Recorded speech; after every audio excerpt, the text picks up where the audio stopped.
നമുക്കൊപ്പം എന്താ കുറച്ച് ജെൻസി കുട്ടികൾ കൂടി ചേരുന്നുണ്ട്. ഇവരോട് ചോദിക്കാം ഇവർക്ക് എന്താണ് ഈ തെരഞ്ഞെടുപ്പിന് ഇവർ എങ്ങനെയാണ് കാണുന്നതെന്ന്. എങ്ങനെയുണ്ട് തെരഞ്ഞെടുപ്പിന്റെ ഒക്കെ ഒരു ഓളം? എങ്ങനെയുണ്ട്? ആര് ജയിക്കും? ആര് വീണ്ടും അധികാരത്തിൽ ഭരണം തുടരുമെന്നാണോ അതോ ഭരണം മാറുമെന്നാണോ പ്രതീക്ഷിക്കുന്നത്?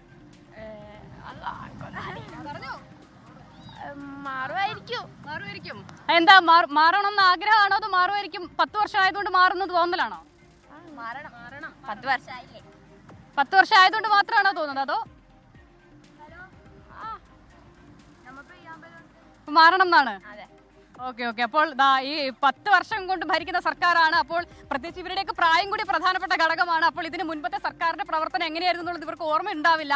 അപ്പോൾ അത് അറിയാനും കൂടി ആയിരിക്കണം ഭരണം മാറണമെന്നാണ് ഈ ജെൻസി കുട്ടികൾ പറയുന്നത്. ഇവിടെ ബീച്ചിൽ ഒരുപാട് ആളുകളുണ്ട്. എന്തായാലും അതിശക്തമായ മത്സരം ഇത്തവണ കണ്ണൂരിലുണ്ട്. കഴിഞ്ഞ കുറച്ച് നാളുകളായി LDF തുടർച്ചയായി വിജയിച്ചുകൊണ്ടിരിക്കുന്ന മണ്ഡലമാണ്. നമ്മൾ ഈ കണ്ണൂരിനെ കുറിച്ചൊക്കെ പറയുമ്പോൾ കണ്ണൂർ സാധാരണ CPIന്റെ കോട്ടയെന്നൊക്കെ പറയാറുണ്ട്. പക്ഷേ കണ്ണൂർ മണ്ഡലത്തിന്റെ മറ്റൊരു പ്രത്യേകത ഇവിടെ CPIന്റെ ചിഹ്നത്തിൽ ഒരു സ്ഥാനാർത്ഥി വിജയിച്ചിട്ടില്ല എന്നതുകൂടിയാണ്. അപ്പോൾ ഘടകകക്ഷികൾ സ്ഥിരമായി ജയിക്കുന്ന മണ്ഡലം കൂടിയാണ്. കടന്നപ്പള്ളി രാമചന്ദ്രൻ തന്നെയാണ് ഇത്തവണയും ഇവിടെ തെരഞ്ഞെടുപ്പിനെ നേരിടുന്നത്. നമുക്ക് ഇവിടെ കുറച്ച് ആളുകൾ കൂടിയുണ്ട്. ഇവരോട് ചോദിക്കാം എന്തായി തെരഞ്ഞെടുപ്പൊക്കെ എത്താറായി? 2-3 ദിവസം കൂടിയേ ഉള്ളൂ. എന്താണ് UDF സ്ഥാനാർത്ഥിയാരാണ്? നമ്മളെ സ്വന്തം ചേലേരി. നിങ്ങൾ ഈ മണ്ഡലം അല്ല, അഴീക്കോട് മണ്ഡലം. അഴീക്കോട് വന്നതാണല്ലേ? ഇപ്പോൾ ബീച്ചിലേക്ക് അവധി ദിവസമായിട്ട് വന്നതാണോ? എങ്ങനെയുണ്ട് പൊതുവിൽ സർക്കാരിനെ കുറിച്ചുള്ള വിലയിരുത്തൽ? എങ്ങനെയാ? മാറണം എന്നാണ്. എന്തുകൊണ്ട് മാറണം തോന്നുന്നത്? അഴിമതി കൊണ്ട് പല കാരണങ്ങളുണ്ട്. ഇത് വന്നിട്ട് ഒന്നാമത്തെ കാരണം എന്ന് വെച്ചാൽ നമ്മളെ ലൈഫ് ഇൻഷുറൻസ് ഭവന പദ്ധതി എടുത്തു കളഞ്ഞു. അപ്പോൾ അത് എന്തായാലും ഇനിയിപ്പോൾ UDF ഭരണത്തിൽ വന്നാൽ മാത്രമേ മാറുമെന്ന് പ്രതീക്ഷിക്കുന്നുണ്ടല്ലേ? മാറും. ഓക്കെ. അപ്പോൾ എല്ലാവരും എല്ലാവരും 10 വർഷം ആയതുകൊണ്ട് മാറണം എന്നുള്ളതാണ് എല്ലാവരും പറയുന്നത് അല്ലേ? അപ്പോൾ അജീഷ് അതെ അവർ മണ്ഡലത്തിൽ നിന്ന് വന്നതാണ്. എങ്കിലും പൊതുവിൽ സർക്കാരിനെ കുറിച്ചുള്ള അവരുടെ വിലയിരുത്തൽ എങ്ങനെയാണ്? 10 വർഷം ആയതുകൊണ്ട് ഒരു മാറ്റം എന്നുള്ളതാണ് ആഗ്രഹിക്കുന്നത്. ഇവിടെ ഇനിയും കുറച്ച് ആളുകളുണ്ട്. ഇവരോട് ഒന്ന് ചോദിച്ചു നോക്കാം നമുക്ക്. ചേട്ടാ, കണ്ണൂർ മണ്ഡലാണോ?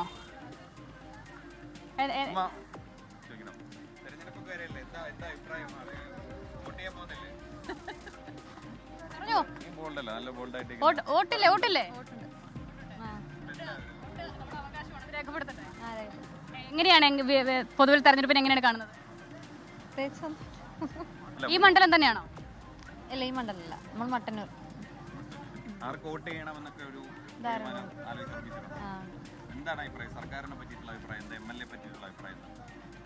നമ്മളെ വാർഡിൽ അധികം UDF തന്നെയാണ് കൊണ്ടുപോകാറ്. പ്രാവശ്യം അതിനെ പ്രതീക്ഷിക്കുന്നു. ഏറ്റവും കൂടുതൽ ഭൂരിപക്ഷം കിട്ടിയ മണ്ഡലമാണ് മട്ടന്നൂർ. ഞാൻ പേരാവൂർ മണ്ഡലത്തിൽ വരാം. ചാവശ്ശേരിയാണ് പ്രതീക്ഷിക്കുന്നു. ടീച്ചർ സണ്ണി ജോസഫ് പോരാട്ടമാണ്, വമ്പം പോരാട്ടമാണ്. ആര് ജയിക്കുന്ന കരുന്ന്? സണ്ണി, അഡ്വക്കേറ്റ് സണ്ണിയെ ജയിക്കും പ്രതീക്ഷിക്കുന്നു.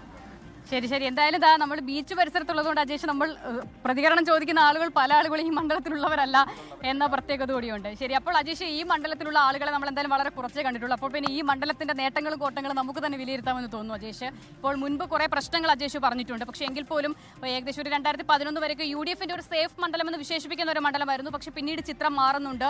കടന്നപ്പള്ളി കഴിഞ്ഞ 2 തവണ തുടർച്ചയായി നിലനിർത്തിയ മണ്ഡലമാണ്. ഇത്തവണയും കടന്നപ്പള്ളി തന്നെ മത്സരിക്കുന്നുണ്ട്. അപ്പോൾ കഴിഞ്ഞ 5 വർഷത്തെ അല്ലെങ്കിൽ 10 വർഷത്തെ പറയാം, കടന്നപ്പള്ളി എന്ന MLA എങ്ങനെയാണ് പൊതുവിൽ ഈ മണ്ഡലം വിലയിരുത്തുന്നത്?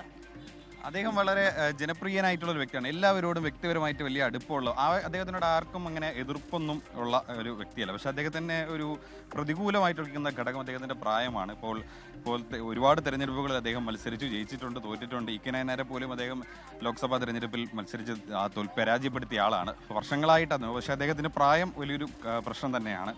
അത് ആളുകളെ എങ്ങനെ വോട്ടിംഗ് ചെയ്യുന്ന യുവാക്കളെ അടക്കം എങ്ങനെ ബാധിക്കും, അവരെങ്ങനെ ചിന്തിക്കുമെന്നുള്ളത് പ്രധാനപ്പെട്ട ഒരു ചോദ്യമാണ്. സ്വാഭാവികമായിട്ട് ഈ TO മോഹൻ, അദ്ദേഹം കണ്ണൂർ കോർപ്പറേഷൻ്റെ മേയറായിരുന്നു, 3 കൊല്ലത്തോളം മേയറായിരുന്ന ഒരു കക്ഷിയാണ്. കണ്ണൂർ നഗരം കേന്ദ്രീകരിച്ച് തന്നെയാണ് അദ്ദേഹം രാഷ്ട്രീയ പ്രവർത്തനം നടത്തിയിരുന്നത്. കോൺഗ്രസിൻ്റെ KSയിലൂടെയൊക്കെ വളർന്നു വന്ന നേതാവ് കൂടിയാണ്. അദ്ദേഹത്തിന് കണ്ണൂർ ടൗണിലുള്ള പ്രധാനപ്പെട്ട ആളുകളെയൊക്കെയും അദ്ദേഹത്തിനും അറിയാം.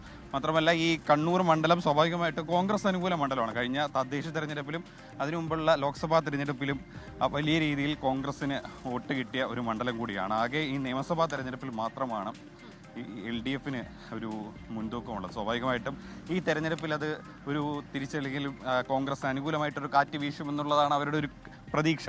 ശരി. എന്തായാലും അങ്ങനെ ഒരുപാട് കണക്കുകൂട്ടലുകളൊക്കെ ഉണ്ട്. മുന്നണികൾക്ക് പല അഭിപ്രായങ്ങൾ ജനങ്ങൾ പറയുന്നുമുണ്ട്. കടന്നപ്പള്ളിക്ക് ഈ മണ്ഡലം വീണ്ടും നിലനിർത്താൻ കഴിയുമോ എന്നുള്ളത് തന്നെയാണ് ഏറ്റവും പ്രധാനപ്പെട്ട കാര്യം. കഴിഞ്ഞ 2 തവണയും ചെറിയ ഭൂരിപക്ഷം, 2000-നകത്ത് മാത്രം ഭൂരിപക്ഷമാണ് ഉണ്ടായിരുന്നത്. ഇത്തവണ എന്തായാലും സുധാകരൻ ഉയർത്തിയ കലാപക്കൊടിയൊക്കെ ആദ്യഘട്ടത്തിൽ ഉണ്ടായിരുന്നുവെങ്കിലും പിന്നീട് അത് കോൺഗ്രസ് ക്യാമ്പ് ഒരുമയോടുകൂടി തന്നെ സുധാകരൻ തന്നെ പിന്നീട് കളത്തിലിറങ്ങുന്നു. കോൺഗ്രസിനെ ഒരുമിച്ച് തന്നെ മുന്നോട്ട് കൊണ്ടുപോകുന്ന കാഴ്ചയും കണ്ടിട്ടുണ്ട്. അപ്പോൾ അങ്ങനെ മണ്ഡലം ഒരു നീണ്ട ഇടവേളയ്ക്ക് ശേഷം തിരിച്ചുപിടിക്കാൻ UDF-നാകുമോ എന്നുള്ളത് ഈ മണ്ഡലത്തിൽ ഏറ്റവും വലിയ രാഷ്ട്രീയ ചോദ്യം കൂടിയാണ്. അപ്പോൾ അജേഷ്, നമുക്ക് തൽക്കാലം പയ്യാമ്പലം ബീച്ചിൽ നിന്ന് യാത്ര പറയാൻ സമയമായിട്ടുണ്ട്.